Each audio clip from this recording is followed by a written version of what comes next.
Olá para todo mundo. Vai começar agora o que pretende ser uma revisão das lições 1 até 6. A gente tentar recuperar aí o tempo perdido e usando a gravação como uma ferramenta para facilitar a gente entender.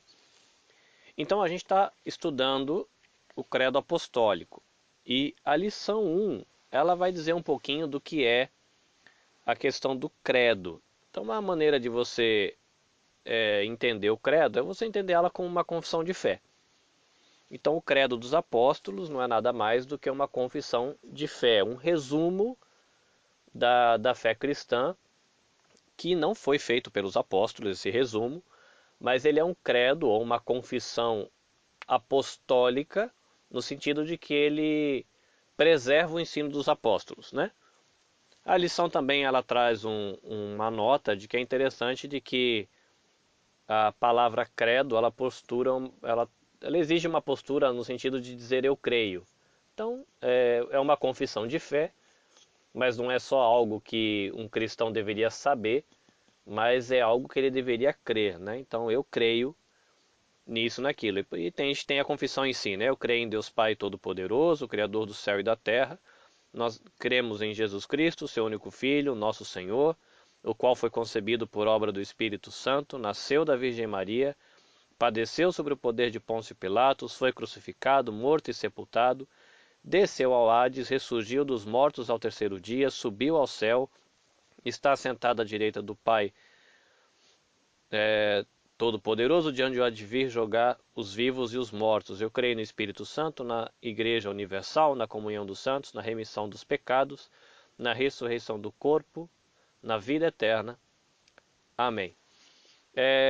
O Franklin Ferreira ele tem um livro chamado Credo dos Apóstolos e ele faz uma observação legal que ele sugere uma tradução para o Credo dos Apóstolos e ele coloca creio em Deus e ele coloca uma vírgulazinha aí, né? Ele muda a posição da vírgula porque ele acha que fica melhor e ele explica de uma maneira interessante o porquê dessa mudança. Ele sugere que nós cremos em Deus, mas que Deus? É Deus o Pai, Deus o Filho e Deus o Espírito Santo. Se você olhar o texto escrito aí na página 3 do Credo, você vai perceber que a maior parte do Credo é sobre Jesus e isso está no meio. E o que daria a entender de que a mensagem central do Evangelho, da fé cristã, é Jesus Cristo e a obra que Deus fez na pessoa de Cristo. Na igreja antiga, o credo ele tinha utilidade para você conferir a fé da pessoa na hora do batismo.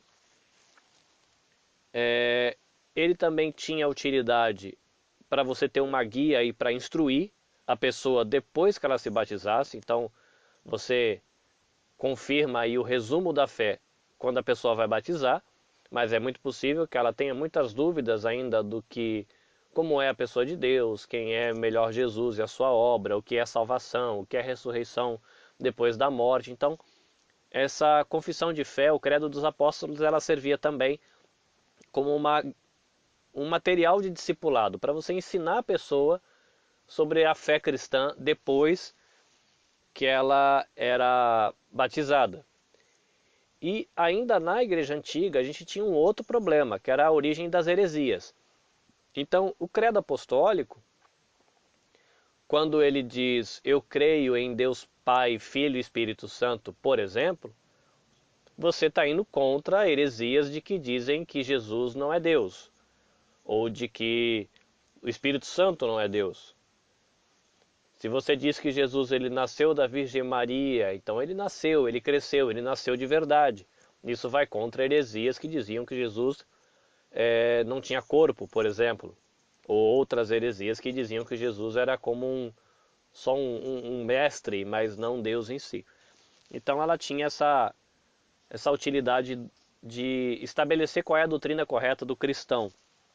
E também era um material que era usado dentro da liturgia de culto, como a gente usa na nossa igreja, né? A gente começa o culto lendo o Pai Nosso, então a gente lê a nossa confissão de fé, a fim da gente ter aquilo que a Bíblia fala do bom depósito da fé, né? A gente guarda esse resumo para a gente, para saber a fé que a gente confessa e ter o que passar para a geração seguinte.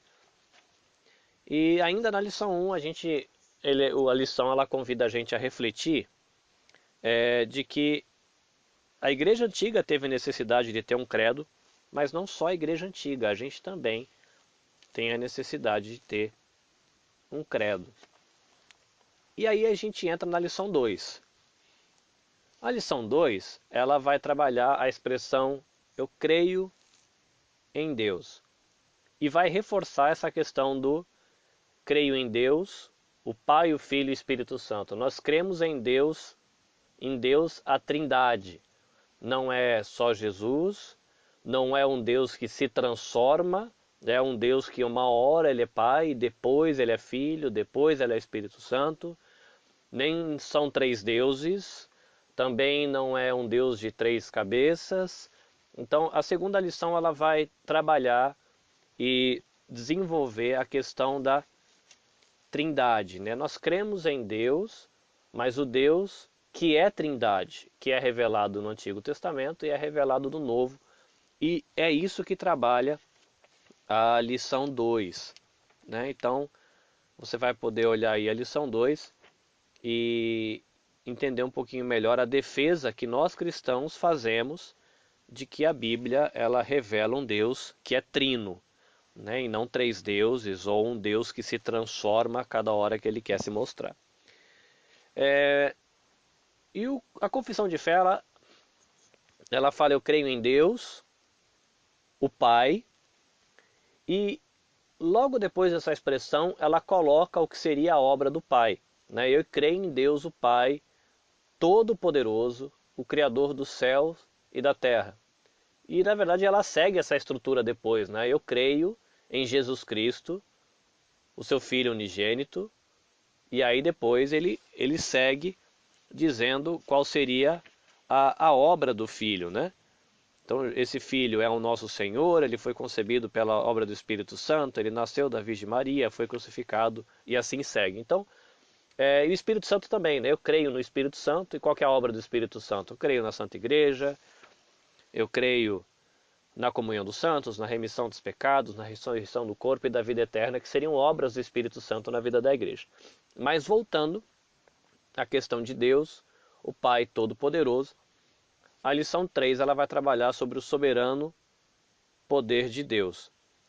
E a lição ela começa trabalhando esse conceito de poder de Deus primeiro, de que o poder de Deus ele é livre, por exemplo, ele não é obrigado a fazer nada, Deus não foi obrigado a fazer o mundo, por exemplo. Ele existe, se ele criou o ser humano, por exemplo, ele criou porque quis, então ele vai trabalhar um pouco essa relação entre o poder de Deus e a liberdade de Deus. Se Deus ele é obrigado a fazer alguma coisa.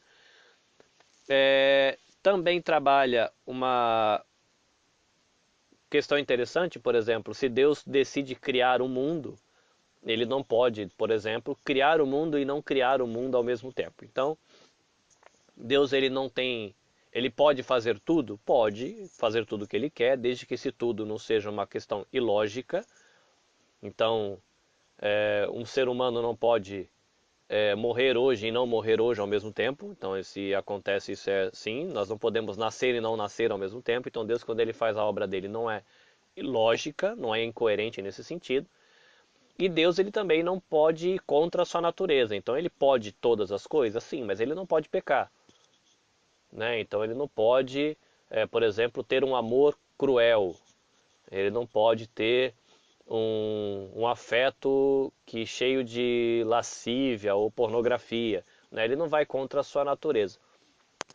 Um detalhe legal que o livro, se não me engano, é o livro do Franklin, ou eu não sei se é um outro que é o do que eu li recentemente que chama Somos Todos Teólogos, do Sproul, que ele cita que como Deus ele não é um Deus que tem amor, Deus não é um Deus que tem poder, Deus não é um Deus que tem misericórdia, Deus é misericórdia, ele é amor, ele é poder.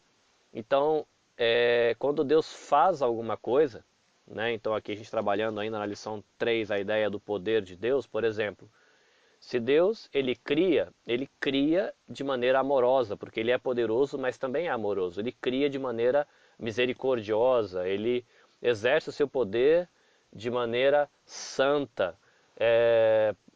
Que mais que a gente pode pensar aí? Ele exerce, não sei, o seu poder de maneira sábia, mas ao mesmo tempo, se você pegar a sabedoria de Deus, porque Deus é sábio, é uma sabedoria misericordiosa, é uma sabedoria poderosa, é uma sabedoria amorosa, é uma sabedoria justa. A justiça é misericordiosa, a justiça é amorosa.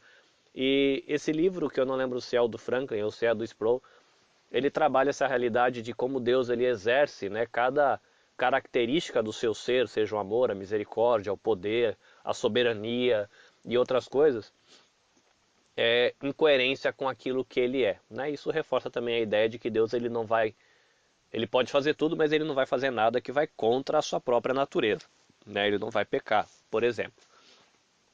A lição ela segue dizendo as maneiras que Deus manifesta o seu poder, ou como a gente pode perceber a manifestação do poder de Deus, e ele coloca aí que Deus ele manifesta o seu poder na criação, ele manifesta o seu poder no controle que ele tem de Satanás e seus anjos, por exemplo. É importante a gente saber isso, porque se a gente cria aquela ideia de que Deus está no céu e reinando, e o diabo está reinando no inferno, então é como se fossem dois poderes iguais, e a Bíblia não diz isso. Diz que Deus é Deus, reinando no céu, e o resto é tudo criado. Né? Então a própria criação, o universo em si, a natureza, mas também o diabo e os seus demônios estão sujeitos ao reinado de Deus, eles não são oponentes de Deus no sentido de ser um inimigo à mesma altura, não é o caso. Deus também ele manifesta o seu poder na vida de Jesus Cristo. Ele manifesta o seu poder, por exemplo, na vida dos crentes, e aí o estudo vai dizendo, né, em que aspectos esse poder é manifestado na vida dos crentes. E também Deus, ele manifesta o seu poder de maneira escatológica, de maneira no que tem a ver com as coisas que vão acontecer no final. Então a Bíblia está cheio de indícios do que vai acontecer no final, quando Deus vai restaurar o mundo, quando Jesus vier, quando vier o juízo final, quando houver a restauração, a ressurreição dos corpos. Então todas essas coisas são manifestações do poder de Deus, mas olhando para o futuro, para o fim das coisas, para o que a gente chama na Bíblia na Bíblia não, né? Na verdade, um estudo de teologia de escatologia. E aí a gente entra na lição 4, porque a confissão de fé, ela diz que Deus é o Pai Todo-Poderoso, que criou os céus e a terra, e logo em seguida ele diz, eu creio em Jesus Cristo, o seu único Filho, que é o nosso Senhor, e que foi concebido por obra do Espírito Santo, e nasceu da Virgem Maria. E aí a apostilinha ela quebra esse raciocínio em duas lições. Porque quando a gente diz que Jesus ele nasceu da Virgem Maria, uma das preocupações do credo é mostrar que a pessoa de Deus em Jesus Cristo é realmente humano. Ele é o nosso Messias, ele é aquele que veio substituir a gente. Ele não é um fantasminha, não é alguém que teve um corpo de mentira, mas é alguém que foi gerado pelo Espírito Santo no ventre de uma mulher e nasceu de verdade, mamou de verdade, cresceu de verdade, como um ser humano completo. Mas como a gente tem a riqueza da cultura católica romana no nosso país, a apostilinha ela achou por bem dividir a lição em duas. Então, na lição 4, ele vai trabalhar a questão do nasceu da Virgem Maria, mas olhando Maria especificamente, e não o bebê, né? Olhando Maria. E ele vai trabalhar a questão do que seria uma teologia cristã protestante a respeito de Maria. E ele traz, né, um pouco da teologia católica que foi construída ao redor de Maria, por exemplo, dizendo sobre a Imaculada Conceição de Maria, a virgindade perpétua de Maria, a corredenção de Maria e a assunção corporal de Maria. O que quer dizer isso? Imaculada Conceição. Jesus não tem pecado. E nós sabemos que, pelo que a gente lê da Bíblia, que o homem, ele passa, a ideia seria essa, né, de que, quando eles refletiam sobre isso no passado, por exemplo, de que você herda o seu pecado original, a sua pecaminosidade, é uma palavrinha difícil, dos seus pais. Então, qual que foi o raciocínio dos teólogos católicos romanos do passado, quando eles estavam construindo a teologia a respeito de Maria? Se Jesus é santo e ele não cometeu pecado, então, por um lado, ele foi gerado por Deus, o que faz dele alguém puro. Então, para que ele não tenha recebido pecado, Maria foi sem pecado. Porque aí você soma Maria sem pecado com Deus sem pecado e tem um filho sem pecado. Esse foi o raciocínio que eles tiveram. E essa doutrina, quando ela é defendida e explicada, é chamada de Imaculada Conceição. Imaculada quer dizer sem pecado, sem mácula, e Conceição quer dizer de nascimento. Maria, pela teologia católica romana, ela teria nascido sem pecado, e por isso ela foi escolhida por Deus, e por isso ela pôde trazer um filho sem pecado ao mundo. Virgindade perpétua de Maria, que traz a ideia de que Maria, ela engravidou virgem, ela concebeu virgem, coisas que nós protestantes também concordamos, porque a Bíblia diz nos evangelhos de que José ele não conheceu, e conhecer tem a ver com relacionamento íntimo, Maria até que Jesus tivesse nascido, mas também registra na Bíblia que Jesus teve irmãos. Se ele teve irmãos, logo José teve que ter feito sexo com Maria e ela ter engravidado normalmente e ter tido outros filhos e filhas. A teologia católica romana, ela contesta isso, diz que não, Maria ela sempre foi virgem e morreu virgem. E que quando a Bíblia fala de irmãos, na verdade não eram irmãos, poderiam ser primos ou outras pessoas próximas a Maria, que Jesus chamava de irmão por qualquer outra coisa. Mas não é a defesa que eles fazem, né? Mas essa é a ideia, essa é a doutrina da virgindade perpétua de Maria defendida pela Igreja Católica Romana. Corredenção quer dizer reinar junto. Tem a ver um pouco que a Maria, Jesus ele reina como Senhor, e Maria ela é co-redentora. Então a redenção, a questão de reinar e de ser salvadora, Maria seria uma cor-salvadora. Então Jesus é o Salvador e Maria é co-salvadora. Né? Até tem, se não me engano, tem uma frase na história da igreja que diz que se você quiser ser atendido pelo filho, fala com a mãe. Era um argumento que, se não me engano, alguns dos teólogos católicos do passado usaram. Né? Então se você quiser alguma coisa com o filho, você tem que falar com a mãe, porque a mãe vai argumentar com o filho e você vai conseguir o que você precisa. Então, tem aí um pouquinho uma reflexão sobre essa questão de Maria como corredentora, né, que ela é uma sócia na obra de salvação, explicando aí na apostilinha. Também tem a questão da assunção corporal de Maria, de que é uma doutrina que diz que Maria, depois da morte, ela teria sido levada ao céu corporalmente. Né? Não tem isso em texto nenhum da Bíblia, mas é uma doutrina aí que, segundo a apostilinha, ela foi assinada oficialmente em 1950 pelo Papa Pio XII. Ele vai trazer aí no ponto 1.5, a gente está na lição 4, 1.5 da lição 4, Mãe de Deus. E a apostilinha ela se põe contra esse conceito de Mãe de Deus, dizendo que não é legal porque isso acabou desenvolvendo todo um raciocínio para você ter a veneração e o culto a Maria, que aí, se você tem algum conhecimento da doutrina oficial católica, existe uma diferença dentro do que a gente entende como culto e adoração na visão católica. A visão católica divide em três. Por exemplo, algo que eles chamam de latria, que é a adoração exclusiva que você dá a Deus. A hiperdulia, que é uma alta veneração que só é prestada a Maria. Então, para um católico romano, O que eles fazem com Maria não é adoração, não é latria, é hiperdulia, é uma veneração muito sugoi. E a gente teria a adulia, que seria a veneração dos santos, ou outros objetos assim. Então, eles, na tentativa de se defenderem, e para como é que a gente vai, por exemplo, você imagina que você é um católico romano, como é que você vai argumentar de que a sua veneração para Maria e de que a sua relação com os santos não são idolatria?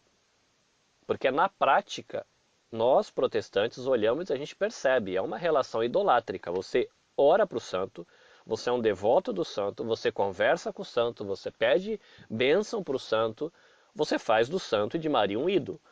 Mas dentro da teologia oficial, essa relação com Maria ou com os santos não é idolátrica, porque eles entendem que são venerações e não adoração em si, né? Na prática é adoração mesmo, mas quando um católico romano ele vai mostrar qual que é o conteúdo da sua fé, ele divide essa postura dele para com Deus, que é adoração, para com Maria, que seria uma veneração muito sugoi, uma alta veneração, e a dos santos, né? Então, quando a lição aí no 1.5 ela fala de mãe de Deus, a apostila ela tem uma postura bem negativa em relação ao termo, mas vale lembrar de que quando esse termo Maria, mãe de Deus, ele começou a ser usado, o foco não era Maria, o foco era Cristo. Porque existia uma heresia que era chamada, se não me engano, de adocionismo, ou alguma coisa assim, que dizia que Jesus era um homem normal, um ser humano normal, e que na hora do batismo ele foi adotado como filho de Deus. Porque muitos pensadores do passado, eles não conseguiam conceber, porque se João fala que o universo foi criado por Deus, por exemplo, e tudo que foi criado por meio de Cristo, como é que o Criador está enfiado na barriga de alguém, nasce falando babá, babá e não consegue limpar nem a própria fralda? Como é que aquele ser que sustenta o universo inteiro está fazendo xixi e cocô na fralda? Para alguns pensadores do passado, isso era uma coisa inconcebível. Como é que o Todo-Poderoso, o Senhor Deus Todo-Poderoso, que criou os céus e a terra, tão é ótimo, né? Está, né, incapacitado de fazer o seu próprio leite ou de trocar a sua própria fralda. Então, se criou uma doutrina que foi condenada como herege de que Jesus teria sido adotado. Então era um ser humano normal e que o Espírito Divino veio sobre ele depois, na hora do batismo. Contra isso, outros pensadores que a gente chama de ortodoxos, né, aqueles que seguiram o ensino dos apóstolos, eles falam, não, Maria ela foi mãe de Deus. O Deus Criador, que sustenta o céu e da terra, na pessoa do seu Filho, estava lá na barriga de Maria e foi ele que mamou no seio de Maria e foi o bumbumzinho desse Criador que Maria limpou. Ela é mãe de Deus, ele não virou Deus depois, ele não foi deificado e nem foi adotado como filho de Deus sem ser Deus. Ele é Deus na barriga de Maria. E essa defesa criou essa expressão mãe de Deus. Só que depois, quando se começou a dar muita honra a Maria nesses pensamentos a respeito da obra de Maria na salvação e outras coisas, o termo mãe de Deus começou a dar muito valor a Maria. Falou, olha, Maria foi a portadora de Deus. Oh, que mulher sugoi. Então, o foco mudou, né? Num primeiro momento, o foco, pelo que eu me lembre, era o fato, você defender de que Jesus era Deus desde o seu nascimento, né? Maria foi mãe de Deus, nesse sentido, olhando para o filho. Mas depois a igreja mudou o foco, dizendo, olha, ela foi portadora de Deus, então essa mulher é muito especial e a doutrina foi se desenvolvendo. E é sobre essa doutrina que a lição 4 ela desenvolve. A gente chega na lição 5, que aí ele usa o título de O Verbo se fez carne. Né? Então, aí ele vai trabalhar qual é a visão que a gente tem sobre Jesus. Porque a gente viu aí nessa questão de mãe de Deus, né, de que existe uma tensão. gente que achava difícil Deus ter nascido como um bebê. Então ele deve ter entrado nesse bebê depois. Mas a lição 5, que fala que o verbo se fez carne, ele se encarnou, ele trabalha a perspectiva bíblica cristã, protestante, e que essa visão é compartilhada também a respeito de Jesus Cristo. A Igreja Católica Romana também compartilha da visão que a gente tem, né? De quem é Jesus, de que ele é Deus, de que ele é Filho de Deus, de que ele é um na Trindade. E ele, num primeiro momento, ele mostra qual é o ensino bíblico a respeito de Jesus. E no ponto 2 da lição, ele vai explicar heresias que tiveram no passado, né? Ele coloca ali a heresia ebionita, a heresia docetista, a heresia ariana, que é a dos arianos, a heresia de Apolinário, dos nestorianos, dos adocionistas, é a palavrinha que eu tinha usado lá com a história da Mãe de Deus, e aquilo que é chamado de monarquianismo, né? Um jeito de pensar que tem duas linhas de pensamento dentro desse grupo. Então, é importante você dar uma olhada aí. Sempre quando você conversar com um amigo, talvez sempre talvez é esquisito, né? Mas muitas vezes quando a gente conversa com um amigo da gente, surge essa pergunta: "Ah, louco, mas você crê que Jesus era Deus mesmo? Né? Que um Deus de verdade estava andando por aí, né? Parece coisa dos filmes de cinema." Mas é o que a gente crê, é o que a gente confessa como cristão.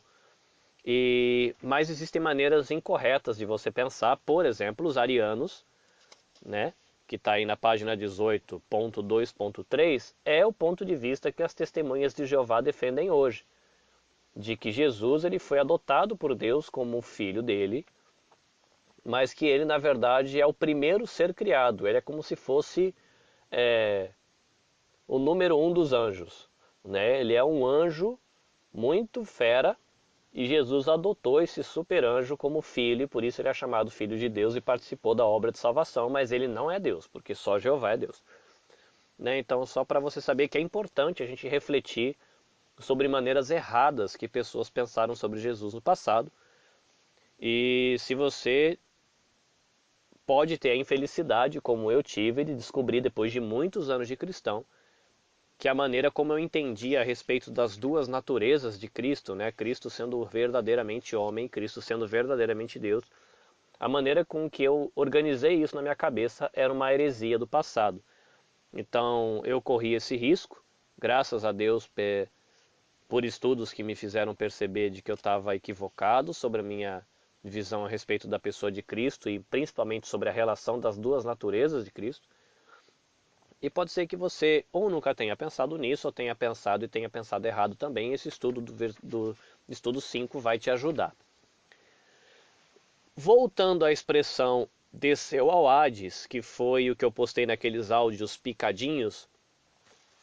Então a gente vai, essa é a lição 6. Continuando aqui o que o credo fala sobre a obra de Cristo. Então ele nasceu de verdade como um ser humano.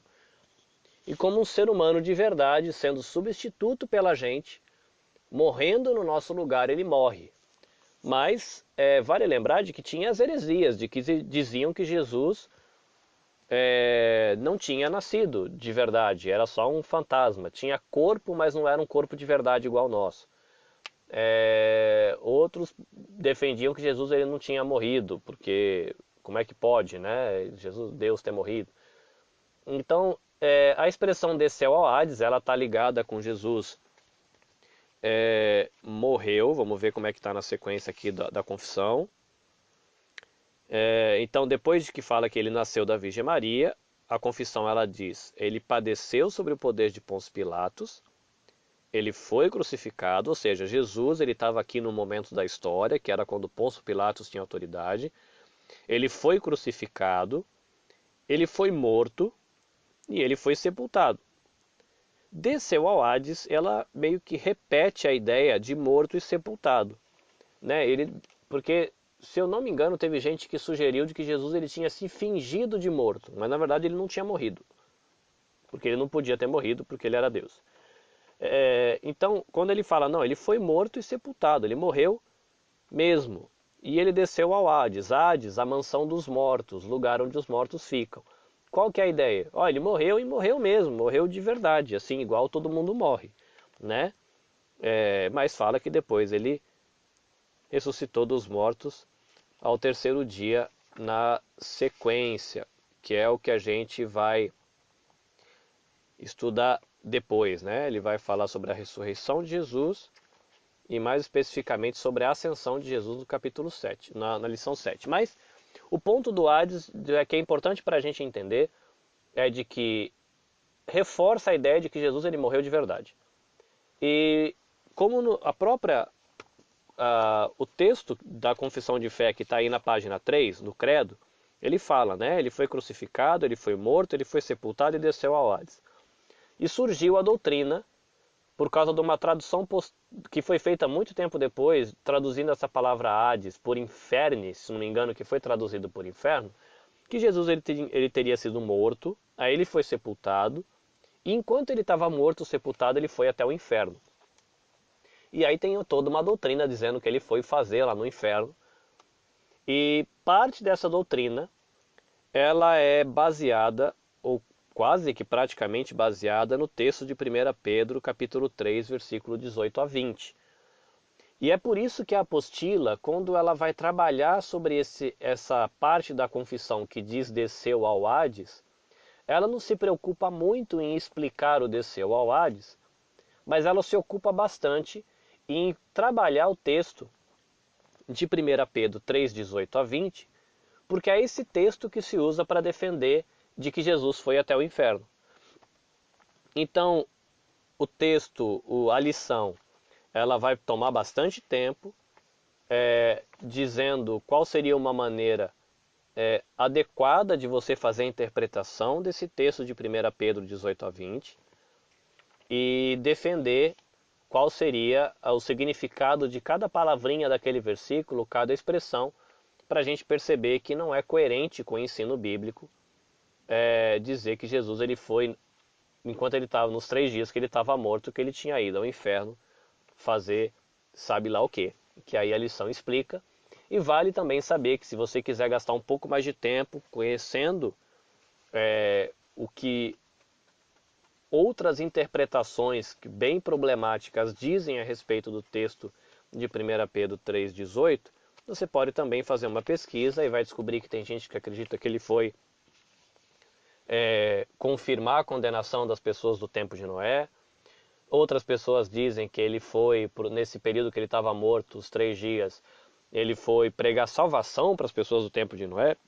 Tem outros que defendem de que Jesus, nesse tempo que supostamente ele estava no inferno, ele foi pregar a anjos que já estão presos no inferno. Então, cada uma dessas ideias parece deixar o texto de 1 Pedro mais fácil, mas traz um monte de problema em relação a outros textos da Bíblia, porque é uma regra de interpretação de que a Bíblia ela não pode contradizer ela mesma. Então, se você está dizendo que Jesus passou 3 dias fazendo turismo no inferno enquanto ele estava morto, então você tem que pensar o que a gente faz com textos que diz que Jesus ele entregou a alma para Deus, de que ele falou pro ladrão que morreu com ele, de que ele estaria hoje mesmo com Jesus no paraíso. Então, a gente tem esses pontos para refletir e é sobre isso, sobre essa interpretação de 1 Pedro 3,18, que a lição 6 ela trabalha.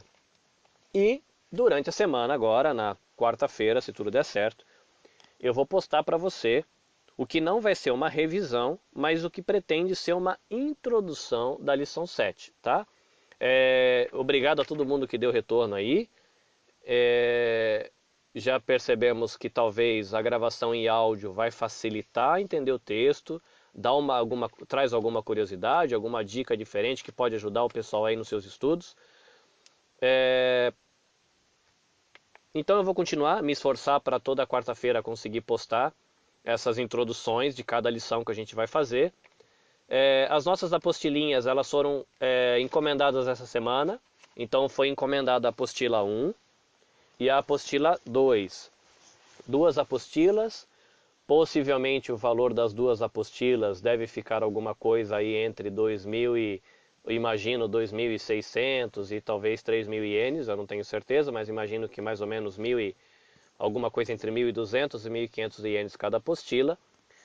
Essas duas primeiras apostilas, pelo cronograma que eu montei aqui para ter uma ideia de prazo, a gente vai fazer os estudos dela até novembro. Então, quando chegar um pouquinho mais para o final do segundo semestre, a gente encomenda mais duas para a gente começar a estudar o, o primeiro semestre do ano que vem. Tá? Então, a Elisa falou que bem, muito provavelmente no finalzinho de janeiro ou na primeira semana de fevereiro as apostilinhas já estão nas nossas mãos. Fique tranquilo, a linguagem daquela apostilinha é mais fácil. Né? Essa apostilinha, a que a gente está estudando agora, tem uma lição pequena com palavra difícil. A próxima apostila ela vai ter uma lição um pouquinho mais longa, mas com palavras mais fáceis. Então vai ser muito mais tranquilo, mas eu vou manter esse hábito e essa disciplina para facilitar o caminho para todo mundo de fazer pequenas introduções. Tá? Então ficou aí um pouquinho longo, a gente está chegando agora a 36 minutos, mas porque foi um panorama aí, uma revisão de 6 lições. Então, a introdução da lição 7, pretendo que seja curtinha, para que seja bem tranquilo, agradável, dar algumas dicas. E uma orientação e uma dica para todo mundo. Se você tiver dúvida, não precisa ficar com vergonha. Ainda que se você falar, olha, mas eu acho que a minha dúvida é muito bobinha, estou com medo, estou com vergonha de perguntar sobre essa palavra, não precisa postar onde todo mundo está vendo, manda um e-mail só para mim. O importante é que você não fique com dúvida. Né? Você está estudando para você aprender mais sobre a sua amizade com Deus, sobre o conteúdo da sua fé. Então não deixa a vergonha atrapalhar você. Se você ficar à vontade para postar ali onde todo mundo está vendo, você posta. Se você acha que não é legal, você fica com vergonha, manda uma mensagem para mim, não tem problema, pode ser em áudio, pode ser no Messenger mesmo, ou me procura no final do culto lá da igreja e a gente conversa. O importante é que você entenda e Deus abençoe você com o conteúdo que você está estudando e você fique melhor preparado para servir a igreja e servir os seus irmãos para a edificação do corpo e a gente crescer como igreja de maneira saudável. Gente, é bom demais estar com vocês. Não sei vocês, eu estou muito animado por caminhar com vocês, porque eu sei que eu vou aprender bastante. A gente estudar junto, a gente sempre aprende muita coisa que pode ser bênção para a gente mesmo, para as nossas famílias e para a igreja. Deus abençoe vocês e até quarta-feira.